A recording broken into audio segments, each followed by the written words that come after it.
Alright, Barakatah Yahweh, Barakatah Yahawashi, Barakatah Yahweh, Barakatah Yahawashi, Call Layam La Yahweh Bashim, Yahawashi Bashim Chakadash. Double honors, much love and respect to those and apostles who rule well over all the Yasharala, who we know where they be. Blessings and salutations to you, Akim, laboring in this truth, in this ministry. It's a lot. That's laboring in this ministry in truth and sincerity with much love and faith, as well as to you, Yahawashi, men, children of Yasharala, following at the spirit and guidance of Yahweh, Yahawashi. So as you can see, this is it's been quite a while. So it was on my spirit to actually do a lesson, as far as another prayer in the Lashawan Kodash, or in the Ibariyaf, if you will, in the Hebrew, the ancient tongue, or in the Hebrew. This is a prayer, that I learned from watching Elder Monaghan, one of the elders from DC. Excellent spirit that man has, especially when it comes to teaching our language so that we can put up prayers. Scripture talks about continuously praying without ceasing. So, to throw in a prayer in the Lashawan Kodash or in the Ibaryath, so in the ancient tongue or in the Hebrew, that goes a lot farther than just speaking, whatever heathenistic language you speak, whether it be English, Spanish, Portuguese, Mandarin, Russian, it doesn't matter. If you go back as an Israelite, as a prince of the power, or as a tribesman, the nation of Yasharala, you ought to be having in your vocabulary list Hebrew words or words that can be uttered in the Paleo Hebrew, so that when we speak to the Most High, our prayers are resonating in that type of vibration, if you will. So to start it off, this is a good ground prayer, as you can read. Basically pertaining to the parable of the sower that spread his seed on the ground, and some of the seeds fell on stony ground, some fell on ground with on top of a rock, stony ground, and then some fell and got choked out by the thorns, and then some fell on good ground. Well, you're praying this prayer consists of asking, Yahweh through Yahawashi, to, keep you rooted in everything that you have learned about him, to keep you in good ground. You want to be one of those seeds that was found in good ground and deeply rooted into it. So this is Sha Ma Ra Naya, or Shamar Naya, Shamar Naya. Shamar means to keep, and then the Naya or Naya means me. So Shamar, keep, Naya, me, Shamar Naya. Then you have Sha Ra Sha Ya Ma, Sharashyam, Sharashyam means rooted. And you have Mataha, Mata, downward, so to keep me rooted down, downward. Ba, a, da, ma, ha, ba, adama, anyone that has any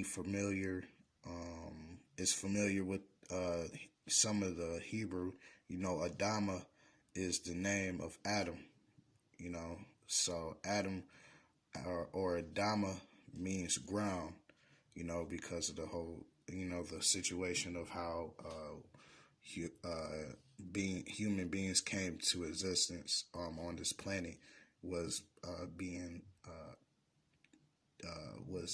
formed from the ground, from the dust of the earth. So Adama, ground. So Ba Adama, in the ground. So Ba is just it's a character that means in, and then Adama, ground. So Ba Adama, in ground. And then you have Ha Ta Wa Ba Ha. Ha Tawab. Ha meaning the, and then Tawab meaning good. And the last word is La Quataza. La Quataza. La Quataza.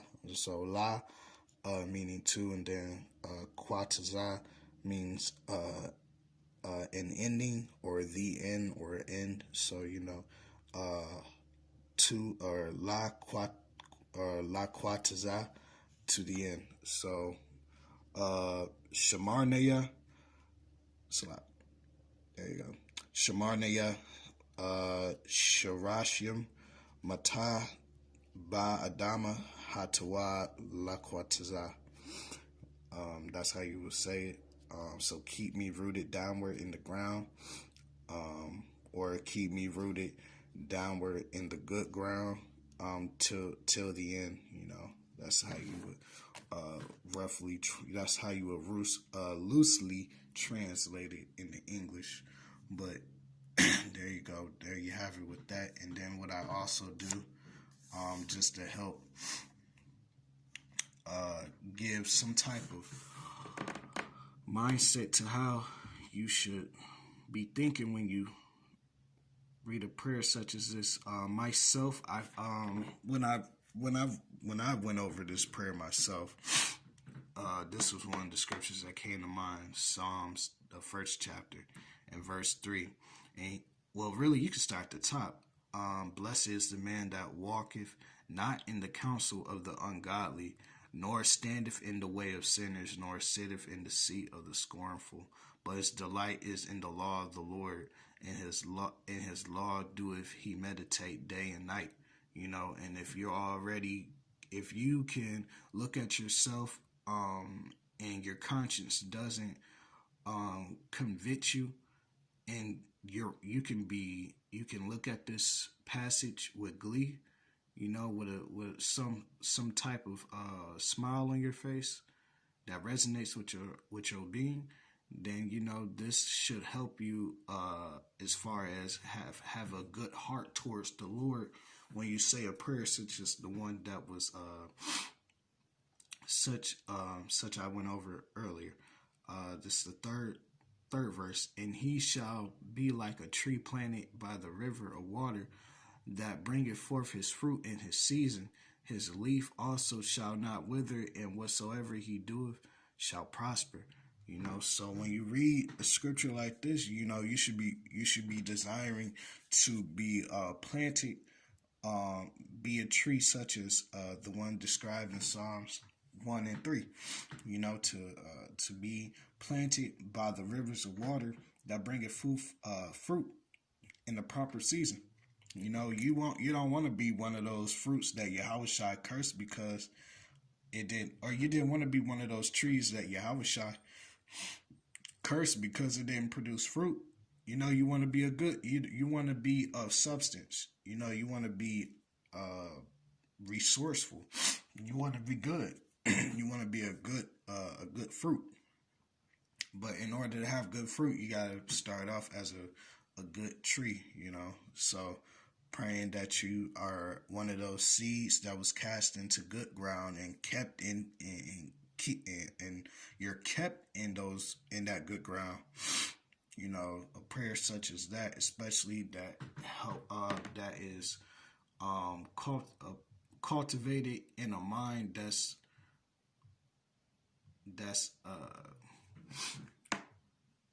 cultivated. That has from a Salakia. I was losing my words. So when you're saying a prayer such as this and it's cultivated with a scripture like this, it's backed by a scripture such as this. that goes a long way. You know, it's better to have a heart full of compassion and understanding, and well versed, I'll say, when you're saying a prayer, especially in the Lashwan Kodash, because when you go to Sirach 18 and 14, it says, "He have mercy on them that receives discipline, and that diligently seek after His judgment." So, you know, going back to this prayer, you know, you should have a good heart when you say any prayer. Really, when you say any prayer to the Lord, you're supposed to be of good cheer. You're not supposed to come to the Lord double-minded.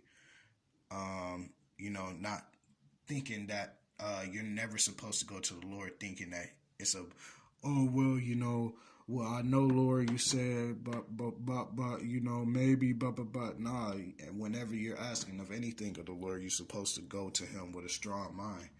And, you know, these precepts, you know, every time I do a Hebrew lesson, I try to always give good precepts to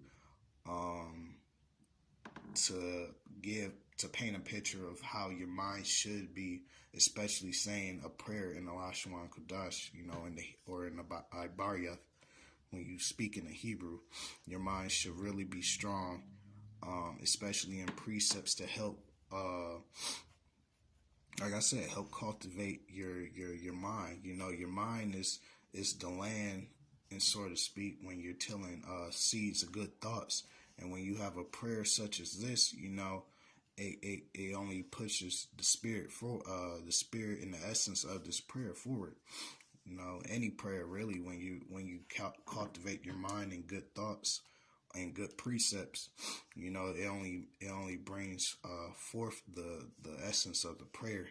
You know, so I don't want to write this out. This was an edifying lesson. If it be so, it reach the ear of the elect, that it be nourishing food unto the flock. You know, I want to say, Barakatah Yahweh, Barakatah Yahawashi, Call Halayim, La Yahweh, Ba'ashem, Yahawashi, Ba'ashem, Chakadash. Double honors, much love and respect to those and apostles that rule well over all the Yasharala. We know where they be. Blessings and salutations to you, Akim, laboring in his ministry in truth and sincerity, as well as to you, Akwafim, and children in Yasharala, found at the spirit and guidance of Yahweh, Yahawashi. With that, I want to say, Iwad Ba'achkam, stay in wisdom, Abba, and Shalom.